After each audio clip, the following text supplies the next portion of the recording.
그 팔만대장경 중에 가장 최고의 경전이 어떤 경전인 줄 알아요? 팔만대장경, 그 많은 경전 중에 어떤 경이 최고일까? 뭐 말해봐요. 금강경, 또 불경? 또 뭐 법화경, 또 화엄경. 다 나왔네요, 그죠? 다 나왔어요. 금강경, 법화경, 화엄경, 이 세 가지 경전이 우리 한국 불교에서 제일 팔만대장경 중에 최고로 삼아요. 그 중에 법화경은 대승불교 중에서 화엄경과 쌍벽을 이루는 경인데, 화엄경을 다른 이름으로 수기경이라고 부르기도 해요. 화엄경에 보면 수기 주는 장면이 무척 많아요. 수기를 준다는 것은 너는 얼마 지나지 않아서 부처가 된다. 이름은 황산이다. 그리고 그 세계는 황룡사다. 그 세계가 지금 15년 되었다. 뭐 이러면서 이제 그 이야기를 막 쭉 그 예언을 하는 것이 바로 수기를 주는 건데요. 그러면 그 수기는 누구나 받고 싶겠죠. 여러분들은 뭐가 되고 싶어요? 여러분들 꿈이 있나요? 꿈이 있어요, 없어요? 꿈을 말해보세요. 여러분의 꿈을 말해보세요. 부처님한테 하면 되게 좋아요. 꿈이 이루어져요. 꿈 말해봐요. 꿈이 있죠? 없어요? 네, 여러분의 꿈이 뭐 아들 잘 되고 딸 잘 되고 내가 건강하고 싶고 또 우리 가족이 건강하고 싶고 돈 많이 벌었으면 좋겠고 넉넉했으면 좋겠고 어쨌든 좋은 일 많이 하고 싶다는 거잖아요. 그거는 이제 별원이에요, 별원. 여러분들 각자의 원이고요. 통원이 있어. 우리가 모두 다 불제자라면, 절에 온 부처님 앞에라면 소원을 비는데 이 소원은 반드시 빌어야 돼. 이 목표, 이 원력, 이 꿈, 뭐죠? 상구보리 하와중생. 알고 있잖아. 알고 있는데도 평상시에 이렇게 얼마나 딴 데 정신 팔려가지고. 아니, 깨달음을 얻고, 나와 남을 깨달음을 얻고 얻게 하겠다라는 그런 원력. 그게 꿈이잖아요. 우리 모두가 가져야 될 꿈은 제가 이 어리석음에서 벗어나서, 이 미혹에서 벗어나 진정 자비롭고 진정한 깨달음을 얻게 해주세요. 그리고 나만 깨달음을 얻는 게 아니라 우리 가족과 이웃 모두 다 깨달음을 얻었으면 좋겠어요. 이게 소원이에요. 인도에 제가 며칠 전에 갔다 왔거든요. 인도에는 옛날부터 그런 게 내려와요. 부처님이 이 세상에 오신다 라는 그런 이제 예언들이 옛날부터 쭉 내려와요. 그래서 어느 왕이든 내가 왕이 되게 되면 부처님이 우리나라에 태어나셔서 우리나라를 평화롭게 해주세요 라는 꿈을 다 가지고 있어요. 빈비사라 왕도 바사익 왕도 부처님이 이 세상에 오셔가지고 이 세상을 맑고 깨끗하게 해주세요 라는 이런 생각을 다 가지고 있거든요. 그래서 석가모니 부처님이 이 세상에 내려오셨을 때 그냥 부처님이 세상에 왔어요 라는 그 말에 감동해서 그 말에 그럼 내가 부처님의 제자가 돼야지 라고 해서 머리도 깎고 절에도 가고 부처님한테 귀의하고 법문 듣고 그래서 그 대단한 부흥이 일어났던 거예요. 근데 우리는 이렇게 보니까 여러분들 소원이 뭐예요? 이렇게 꿈이 뭐예요? 있나? 이러면서 나에게 꿈이 있었던가? 이제 요즘 젊은이들은 꿈이 없다라고 그러죠. 꿈이 단절된 시대라고 그러는데 그거는 세상 일이고 절에 오면 무조건 다 꿈을 가지세요. 여러분들의 꿈은 나와 남을 깨닫게 하는 거. 이런 꿈을 가지고 있어야지. 그래야지 부처님이 나타나면 냅다 가서 저한테 저 1번이에요 부처님 딱 해가지고 법문을 제일 먼저 들을 수가 있어요. 자, 그런 불자라면 모두 다 원하는 게 수기 받는 게 진짜 수기 받고 싶어요. 내가 언젠가는 부처가 되겠지만 부처님이 똑같이 나타나서 나보고 황산아 너 부처 된다니까? 그 업장이 두텁다고 울지 마. 너 부처님 분명히 되니까 걱정하지 마. 라면서 저에게 몇 생 뒤에 몇 년 후에 부처가 된다고 딱 숙이주면 진짜 얼마나 뛸 듯이 기뻐할 거 아니에요. 염라대왕도 마찬가지예요. 오늘 이제 김진옥 영가님의 4번째 제거든요. 이 김진옥 영가님이 저승세계에 가서 여러 왕들을 막 만나고 있어요. 저승세계는 염라대왕만 있는 게 아니라 10명의 왕들이 있는데, 그 중에 오늘은 이제 네 번째 오간대왕을 만날 거예요. 그러면 오간대왕을 만났을 때, 그 오간대왕 앞에서 쫄아가지고, 내 이놈 했을 때, 네, 이렇게 있으면 참 난감하잖아요. 내 이놈 했을 때, 아, 저 부처님 제자입니다. 나무아미타불. 지장보살, 제가 얼마나 공약을 많이 올렸는데요. 그러면서, 지금 49제 중이라니까요, 황룡사에서. 이러면서 이제 김진호 영가님이 지금, 아유, 황룡사에서 얼마나 지금 예수제를 모시면서 이렇게 하고 있는데, 하면, 오간대왕도 그런가? 하고 테레비 켜봐 한번 해가지고, 이제, 그렇게 해가지고, 진짜네, 황룡사에서 하네? 라고 이렇게 하면, 오간대왕도 패스. 하이패스다 이거 그냥 지나간다. 너 다음으로 그냥 넘어가 이렇게 하고 그냥 잘 넘어가게 해줄 거예요. 10명의 시왕들도 제일 바라는 건 부처님한테 숙이 받는 거예요. 제가 이 경을 보고 너무 놀라웠어요. 야, 이 경 너무 훌륭하다. 저승세계를 넘어가야 될 우리가 저승세계에서 저승세의 대왕은 아무래도 염라대왕 아닙니까? 염라대왕이 제일 바라는 걸 해주면, 그러면 염라대왕을 만나서는 무사 패스다. 완전 그냥 패스 간다. 그거 아니겠어요. 근데 염라대왕이 우리가 과일을 많이 준다고 염라대왕을 좋아하겠어요? 돈을 많이 준다고 염라대왕이 좋아하겠어요? 염라대왕은 무시무시하거든요. 여기 염라대왕, 왜 염라대왕이 나왔는지 여기 나옵니다. 염라대왕이 누군지에 대해서 이렇게 얘기가 나오는데요. 15페이지 봐봐요. 아난존자가 왜 염라대왕이 됐는지, 전생에 뭐 하다가 염라대왕이 됐는지가 나오거든요. 네 번째 줄 첫째로는 아난다요. 부동지라는 보살이 있었는데, 이 보살이 무사히한 해탈 경지를 가지고 있어요. 무한한 능력을 가지고 있어요. 그러다가 매우 심한 고통 속에 허덕이는 중생들을 다만 오직 건지려는 그 마음으로, 자비심으로 자척해서 염라대왕이 됐대요. 염라대왕은 스스로 자청한 거예요. 심판 내리는 게 뭐 좋다고. 심판 내리는 걸 중생들을 구제하겠다라고 가서 심판을 내리러 간 거예요. 그리고 두 번째는 염라천자 저 대마왕은, 염라대왕은 마왕이에요. 이게 좀 약간 좋은 선왕은 아니잖아요. 우리한테 마왕이잖아. 힘들어. 염라대왕 만나고 싶질 않아. 만나고 싶으면 선왕이지. 마왕이 아닙니다. 만나고 싶질 않아. 그런데 염라천자가 뭐 하다가 했냐면, 좋은 일을 많이 하다가 선행을 쌓다가 계율을 범했어. 파괴를 했어. 염라대왕 앞에 예쁜 여자가 나타났는갑지. 그러다 보니까 파괴를 해가지고 파괴를 해서, 그래서 연마천중에 떨어져가지고 죄인을 다스리는 대마왕이 되었대요. 그래서 그 업을 갚느라고, 파괴한 업을 갚느라고 계속 판결을 노릇을 하고 있어요. 그런데 이제 첫 번째는 부동지라는 보살이었잖아요. 판결을 내리더라도 정말 자비롭게 내려요. 정말 자비롭게 내리는데 무서워. 정확하게 내리니까. 우리는 자비라고 해서, 우리가 이제 참 살아가면서 좀 어려운 게 있어요.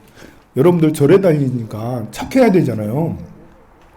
그러면 여러분들 집안에서 엄마가 절에 다니면 착하셔야지. 우리 남편이, 부인이 절에 다니면 착해야지. 착하면 밥도 잘 사주고, 착하면 좀 내가 잘못해도 용서를 잘 해줘야지. 착하게 살아야지. 절에 다니는 사람이 왜 그렇게 지독해?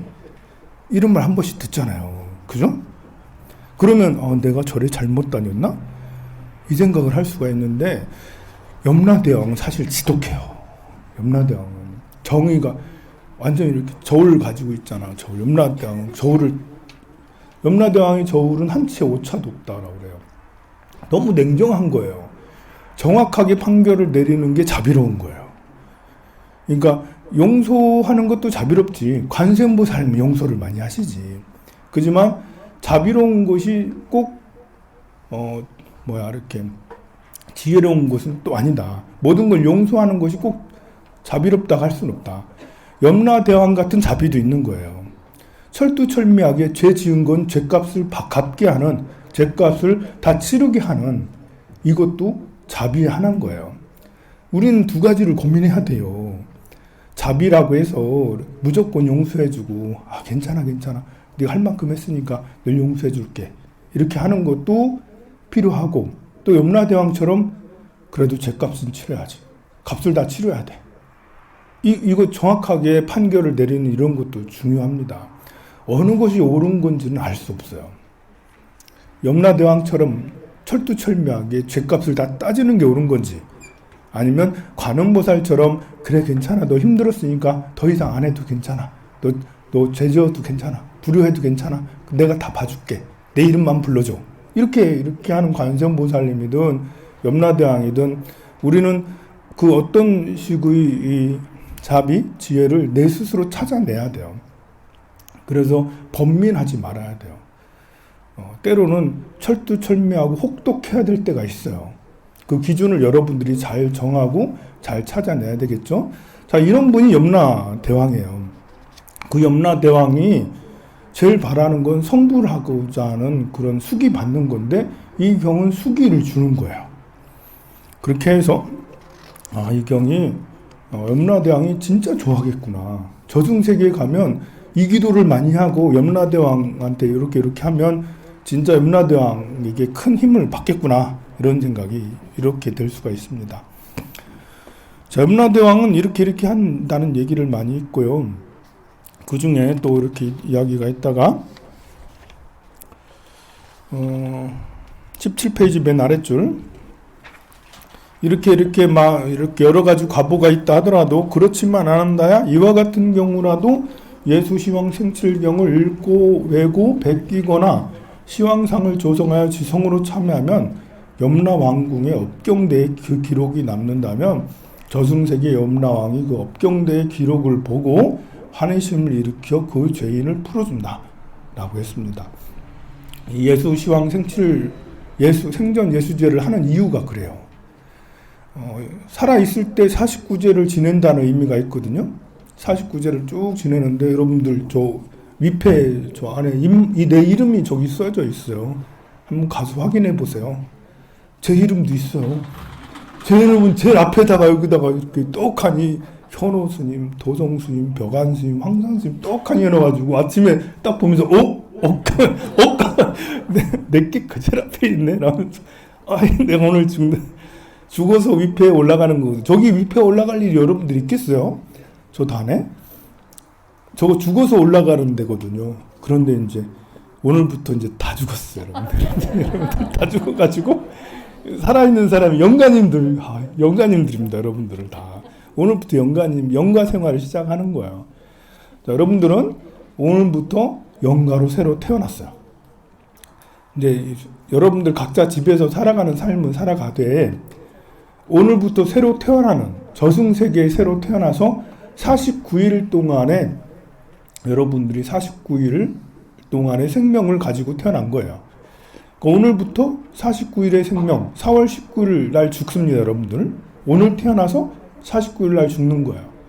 우리 기도가 오늘 시작해서 4월 19일 날 끝나니까 그게 한 주기가 되는 거예요. 그래서 여러분들이 오늘 시작을 해서 한 주가 지나고 2주가 지나고 3주가 지나고 한 2주 정도 지나면 청년이 되는 거고, 3주, 4주 정도 지나면 장년이 되는 거고, 한 5번이 넘어가면 그때부터 노년이 되는 거예요. 그리고 7번째 49일 날, 4월 19일 날 여러분들은 다시 또 죽어요. 회양하는 거예요. 우리 기도가 회양되는 거예요. 기도의 일과는 죽는 거죠. 그죠?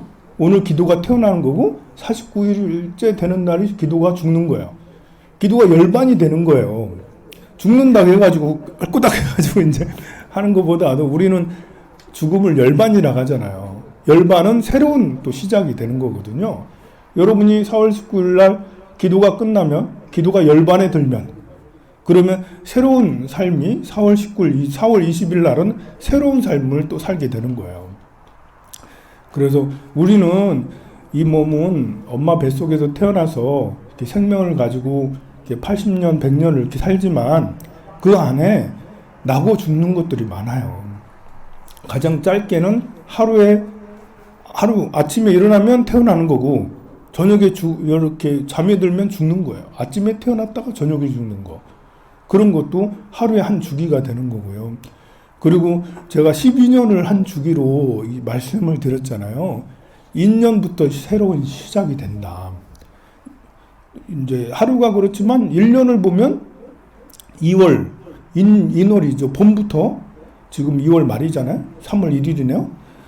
지금부터 시작이 돼서 나중에 내년 1월이면 1년이 끝나는 거예요. 우리가 정월달을 시작으로 보거든요. 양력 1월로 시작을 보는 게 아니라 음양오행으로 보면 양력 2월달, 정월달이 이제 시작이 되는 거예요. 그래서 시작하고 있어요. 지금 여러분들이 새해를 시작하고 있는 중이에요. 새해 초기니까. 그렇게 해서 1년을 보듯이 12년도 그 마찬가지예요. 12년도 이민 개묘년이 시작해요. 제가 계속 작년부터 이민 개묘년 정말 중요하다. 시작할 때 하루 여러분들이 딱 눈 뜨고 딱 일어났을 때 하루가 거의 3분의 2가 결정되어 있는 거 알죠? 아침에 딱 일어나서 오늘이 휴일이면 뭐 아무 일정이 없으면 더 자야지. 이미 작정하고 있어. 5시에 일어났다 하더라도 오늘 12시까지 자기로 작정했어. 뭐 이렇게 해서 12시까지 잘 수가 있죠. 아니면 오늘 오후에 무슨 모임이 있어. 오늘 황룡사 가야지. 이미 여러분들은 오늘 아침에 눈 뜨면 오늘 황룡사 갈 생각을 다 하고 있어요. 그래서 사실 시작할 때는 미래가 약간 예견이 돼 있어요. 마찬가지로 12년이 시작되고 있어요, 지금. 그리고 여러분들이 2년, 3년, 4년 후에 2024년, 5년, 6년 예견돼 있죠. 어느 정도. 어떻게 될 거라는 거 알잖아. 그 예상이 크게 빗나가지 않을 거예요. 하지만 그 예상하는 것 이상으로 우리는 더 나은 나의 인생을 설계해 나가고 그거를 더 잘 꾸려 나가야 된다고요. 그러는데 초기 시작할 때 어떻게 해야 된다는 계획을 세우는 건 굉장히 중요해요. 어떻게 해야 될지 사실 잘 몰라. 그래서 기도하자라는 거예요. 여러분들 3년 후에 4년 후에 어떻게 하는 것이 여러분들에게 최선을 다하고 좋게 되는 거죠? 라고 잘 모르잖아. 그러면 기도합시다. 기도합시다. 기도하면서 내 마음을 재점검하고 이게 잘 되고 못 되고의 가장 중요한 것은 마인드거든요. 제가 이제 사람들하고 이렇게 상담을 자주 하잖아요. 제가 여러분들한테 생년월일 물어봐요. 엊그저께 어떤 보살님하고 이렇게 상담을 했는데 이 보살님하고 상담하면서 깜짝 놀랐어요. 이 보살님은 평상시에 절에 그렇게 많이 다니지 않았을 거야. 그러니까 친구들하고 더불어 다니면서 막 여기저기 다니고 하던 분인 것 같은데 친구 따라 다니는 그런 때거든요. 지금 때가 20년 동안. 그런데 내년부터 운세가 바뀌어. 내년부터 이제 절같이 이제 생각이 많은 일이 일어나요. 그리고 환경은 늘 바쁜 환경에 있게 돼. 일 많은 사람들 속에 자기가 뭔가 고민이 많고 막 이렇게 뭐가 답답하니 이제 인생이 내가 뭘까 그런 때가 이제 되는 거예요. 앞으로 10년 동안 내가 뭘까 하면서 고민에 가득한 때가 되는 거예요. 사람들은 매 바쁘게 일하는데 본인은 나는 뭘까 라고 그렇게 하는 때가 앞으로 10년이 펼쳐지는 거예요. 그래 지금까지 룰루랄라 하면서 살아왔던 거야. 그래서 그 상담하면서 보살님이 저는 지금이 너무 좋아요. 앞으로도 지금처럼 좋았으면 좋겠습니다라고 그러시더라고요. 그 지금 자기가 가진 대로 살아가고 있거든요. 그래서 제가 보살님한테 보살님은 진짜 오늘의 일이 10년 앞으로의 모든 일들하고 다 통하는 거라고. 오늘의 일처럼 앞으로 그렇게 살면 아무 문제 없이 행복할 수 있다고. 왜냐하면 보살님이 과일 봉사하러 왔어요. 과일 쌓고 하는 일을 하러 왔거든요. 옆에 친구가 데리고 와가지고 그럼 과일이라는 거 일하는 거잖아. 일하는 환경 속에서 고민이 많잖아. 과일 봉사 하시는 분들 여기 앉아가지고 별 생각 다 한다니까요.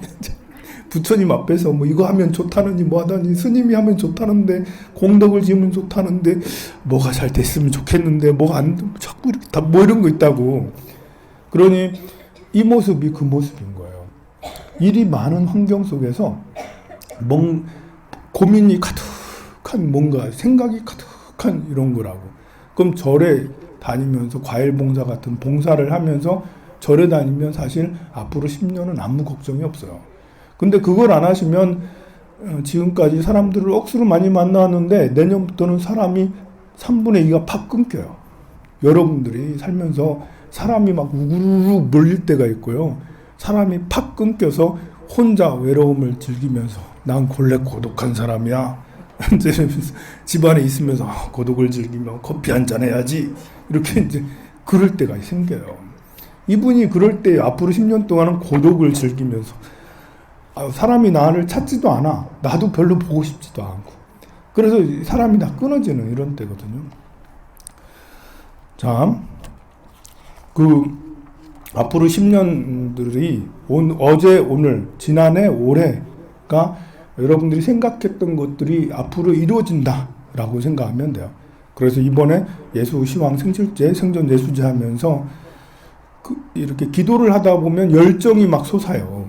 그러면 머리가 돌아가요. 이랬으면 좋겠습니다. 저랬으면 좋겠다. 나 이렇게 되고 싶다. 우리 아들 이랬으면 좋겠다. 우리 딸도 이렇게 했으면 좋겠다. 이런 것들이 더 마음의 열정이 더 커지게 된다고요. 그걸 이제 생각을 하면서 기도를 하면 돼요. 자, 그렇게 하면서 이 예수 염라천자는 이렇게 해서 하면 되는데요. 또 이렇게 그 19페이지 18페이지 밑에서 네 번째 줄 보면 매달 음력 초하루와 보름날에 2번 걸쳐 거룩하신 삼보전에 지성으로 공양하라.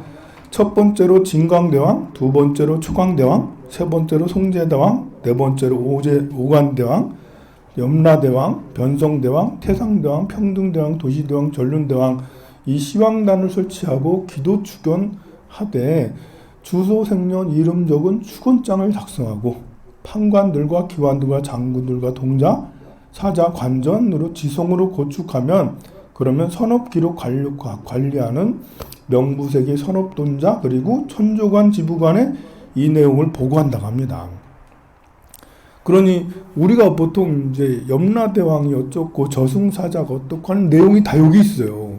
읽다 보면 저승사자도 나와요. 보면 이게 예수시황 생칠경에서 49제에 대한 것도 있고 저승세계 이렇게 저승사자 이런 것들도 있고 7번 지내는 이유가 여기 있구나라는 걸 알 수가 있습니다.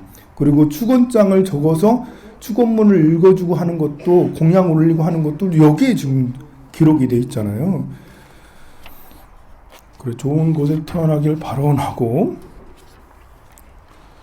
그 다음 페이지 보면 이 세상 사람 목숨 시왕전에 매어 있다랍니다. 그 생명이 다한 뒤에 시왕 모두 거치는데 한 분 한 분 거치게 돼요.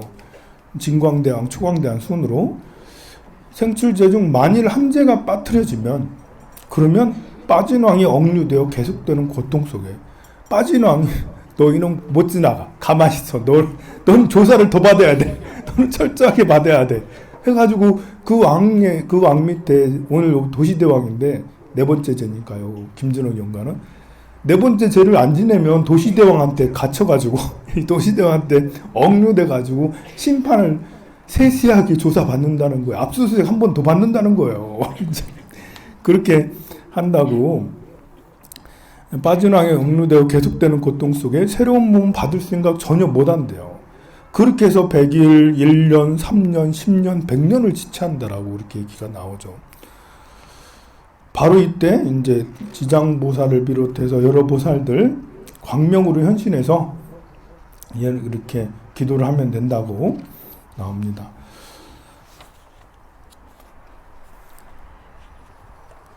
그리고 또 이렇게 오늘 3월 1일이라서 약간 길게 하는 거예요. 보통 날이면 이렇게 길게 안 해요. 공휴일이잖아요. 공휴일이니까 여러분들 시간을 좀 쓸 수가 있을 것 같아서 조금 길게 하니까 스님 잔소리 그만하고 빨리 진행하세요. 이런 말 생각하지 마시고 조금만 참으세요. 이렇게. 이거 재밌는 내용 정말 많다니까요. 이게. 그리고 이제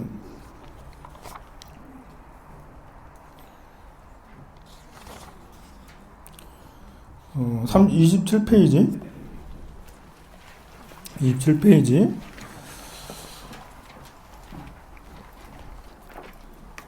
네 번째 줄 보면 검은 옷을 걸쳐 입고 검은 개 손에 들고 검은 말 탄 사자들은 망자 집에 보내어서 살아생전 무슨 공덕 얼마에 지었는지 그 이름도 확인하고 사실들을 조사한댔잖아요. 이 검은 옷 이렇게 오는 사람들이 누구겠어요? 저승사자잖아요. 이게 저승사자 얘기가 어딨나 했더니 경전에 여기에 다 이렇게 있는 거죠. 여기 경전에 딱 나온 얘기입니다. 그리고 도첩 따라 죄인들을 하나하나 가린다 하는데 이 도첩은 이제 기록한 여러분들 경찰 수사 가면 수사 기록이 있어요. 그 수사 기록이 도첩이에요. 도첩.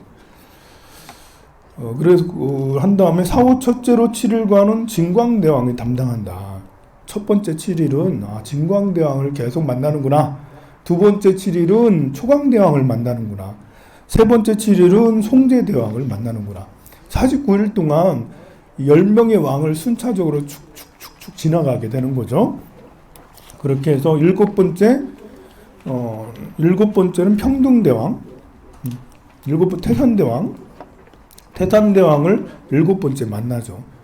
근데 우리는 49일 지나잖아요. 근데 왜 10명이지? 여덟 번째는 100이래요. 이제 이게 7번, 10번을 다 지내면 좋지만 그래도 7번이라도 다 지내면 좋습니다. 이제 요즘에는 이제 7번 잘 안 지내요. 황룡사는 여러분들 7번 다 지내세요 라고 권장을 하지만 산중에 있는 사찰은 이제 7번 지내면 스님이 힘들어.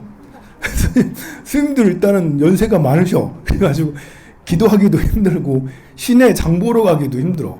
그리고 또 이렇게 제 음식을 만드는 것도 요즘에 절에도 일손이 없거든요. 7번을 매주마다 만들라니까 공양주부살도 없는데 스님이 하려니 참 안 되고 저 알바를 쓰려니까 또 비용도 많이 나. 그거는 안 지내는 게 똑같다. 그러면서 이제 절에서도 초제박제만 하세요. 아니면 초제, 오제, 막제 이렇게만 하세요. 그렇게 많이 하는데요. 그래도 여기서 나오는 대로 정석은 이 경전에 나오는 대로 7번을 다 지내는 거예요. 여덟 번째는 100일 동안은 평등대왕이 담당하고요. 그래서 요즘에는 백제 잘 안 지내는데 절에 오래 다니는 사람들, 절에 오래 다녀서 본 게 있는 사람은 백제 지내는 분들도 간혹 있습니다. 그리고 이제 9번째는 1년 후에 1년째 되는데 기일날에 재지내고 10번째는 3년째 되는 날 3년째 기일날에 재지내고 이렇게 합니다. 자, 이런 예수시황 생칠경 약간 긴 듯한 느낌이지만 그래도 매일 독송하다 보면 염라대왕의 추살에서 벗어날 수가 있겠구나. 그래서 비밀스러운 경전이기도 해요. 여러분들이 이 염라대왕을 만났을 때 염라대왕이 뭐라고 하면 뭐 어떻게 할 수 있는 게 없잖아요. 근데 절에 와서 경전을 보니까 이런 예수시황 생칠제를 이렇게 지내놓으면 염라대왕한테 할 말이 있겠구나. 그래서 예수시제를 지낼 때는 여러분들이 항상 증서를 받고 이게 있어요. 영수증이라는 게 있거든요. 영수증이 어디에 있냐면 9페이지 보세요. 9페이지.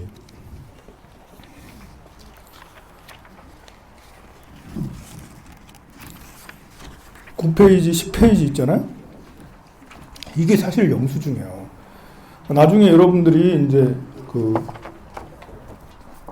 함합소 예수제 함이라고 막제쯤 되면 함을 다 공양 올릴 거예요. 네모난 깍을 사가지고 올리는데 그 안에 함합 영수증이 들어있어요. 이걸 번역을 한 거예요. 여기에 보면 무슨 생 무슨 누가 11페이지 이렇게 볼까요? 또 가로에 있는데 이제 어디 거주하는 무슨 생 무슨 제자가 제 무슨 고에 몇 고가 있어요. 창고가 15개, 뭐 17고, 21고, 34고 이런 창고가 있거든요. 거기에 무슨 군 창고 지키는 이런 게 있어요. 그 사군 앞에 사람 몸을 받을 때 명부에 모자라는 돈 몇 관, 100만 관, 10만 관, 3만 관, 5만 관 이러면서 돈을 빌려왔습니다. 그리고 돈만 빌려온 게 아니라 경전까지도 받아왔어요. 경전이라는 것은 의식이거든요. 강아지는 경전을 안 받아와요. 강아지는 식이 사람보다 머리가 안 좋잖아. 돈은 우리가 살아가는 생명이에요. 재화거든요. 에너지거든. 돈이 없으면 우리가 어떻게 살아가요? 밥 먹으려면 어떻게? 쌀 사야 되잖아. 그래서 돈은 에너지거든요. 기름하고 똑같아. 우리가 살아가는데 돈이 기본적 에너지예요. 그래서 저승세계에서 돈을 얼마 빌려왔다라는 건 수명을 얼마 빌려왔다라는 거예요. 근데 경전, 불설, 수생경과 금강경이 나오잖아요. 이거는 이제 생각이에요. 생각. IQ 200 받아왔냐, 150 받아왔냐, IQ 70 받아왔냐. 소나 돼지 말같이 축생은 IQ가 별로 안 되기 때문에 경전을 못 받아왔어요. 경전을 받지 못하면 축생이 되는 거예요. 경전을 받아야지 사람으로 태어나서 지혜가 생기고 생각을 많이 할 수가 있고 뭔가 이런저런 이제 그 직업을 가질 수가 있고 살아갈 수가 있는 거죠. 그래서 이것을 받아왔는데 그게 다 빚이라는 거예요. 그 빚이라는 이 이야기를 하는 경전이 32페이지 불설 수생경입니다. 수생경.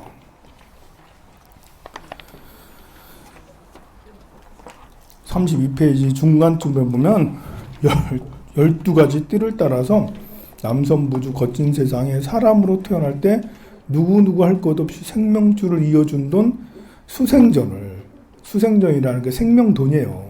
생명돈을 빌린답니다. 빌려가지고 명부에서 빌렸기에 갚아야 되는 거예요. 이 세상 살아가면서 빚 갚아야 되는 거예요.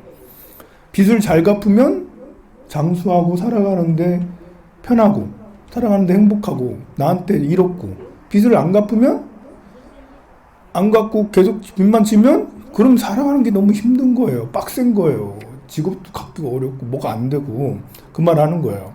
생명줄을 움켜잡은 명부세계 주명관이 남선부주 중생들을 사랑갈래 모아놓고 수생전의 창고 빔을 분명하게 확인한답니다. 저승세계에서. 우리가 살면서도 계속 내 저승세계의 창고가 비었는지 가득 찼는지 계속 이제 우리는 이렇게 계속 계산을 당하고 있어요. 제가 절에 와가지고 기도를 잘했으니까 여러분들이 온 거예요. 그러면 제가 저 저승세계에 창고가 가득 찼구나 라면서 나는 기분 좋네 라면서 이제 이렇게 있는 거고, 만약에 이제 기도 같이 하자 그랬는데 아무도 안 와. 내가 저승세계 창고가 이렇게 텅텅 비었구나 하면서 손가락에는 말면 인생이 왜 이래 뭐 그런 거랑 비슷해요. 바로 이때 이제 다문제자 안한 존자가 여쭙는데, 빌린 돈을 갚을 길이 막막하다 하나이다. 부처님께서 어떻게 해주세요? 하니까 금강경과 수생경을 정성스레 독송하면 생명뿌리 본명전을 갚을 수가 있느니라. 그러므로 할지니라 금강경과 수생경은 이 세상에 태어날 때 생명줄로 빌린 돈인 수생전을 갚는데 그 공덕이 너무나 크대요. 그래서 금강경 그냥 팔만대장경이라고 생각하면 돼요. 우리가 불설 수생경하고 예수시황 생칠경, 또 보현행원품, 금강반야 바라밀경, 반야신경, 이 모두 다 금강경에 들어갑니다. 그 다음에 34페이지, 혹은 만일 중생들이 수생전을 안 갚으면 깨어있을 경우에도 말할 것 없거니와 잠자는 도중에 이게 불면증에 시달리고 잠을 자도 이게 그 악몽에 시달린답니다. 잠결인지 꿈결인지 살아가는 게 사는 게 아닌 거예요. 삼원칠백이 아득하다는 거예요. 그래서 이 같은 일 계속되면 맑은 정신 빼앗기고 마침내는 결국에는 비명행사 꼬꾸라 죽게 돼요.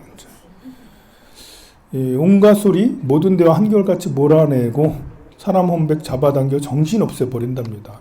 저승 돈이 없으면 저승의 공덕이 창고가 텅텅 비면 이렇게 된대요. 그러니 빨리 갚아야 된다. 수생전을 바친다면 그러면 자기 신변 애군들을 면할 수 있답니다. 이게 이제 18가지 공덕이 있는데요. 18가지 공덕 쭉 독송하다 보면 다 얘기가 나옵니다. 어쨌든 갚으면 좋게 된다는 얘기죠.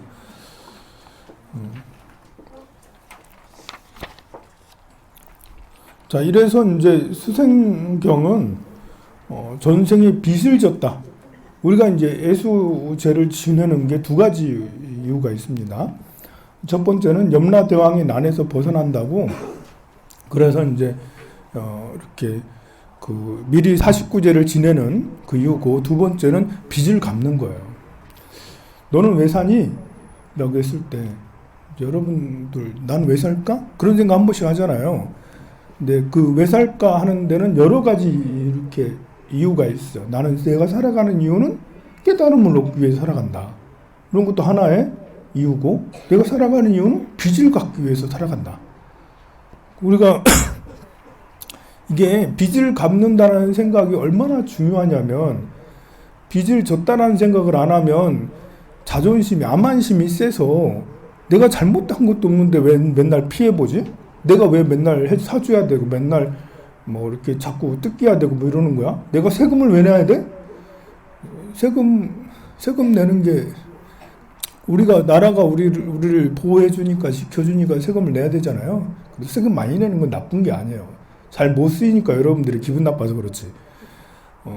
마찬가지로 내야 될 것이 세금, 그건 당연히 내야 된다는 생각으로 내면 하나도 억울하질 않아.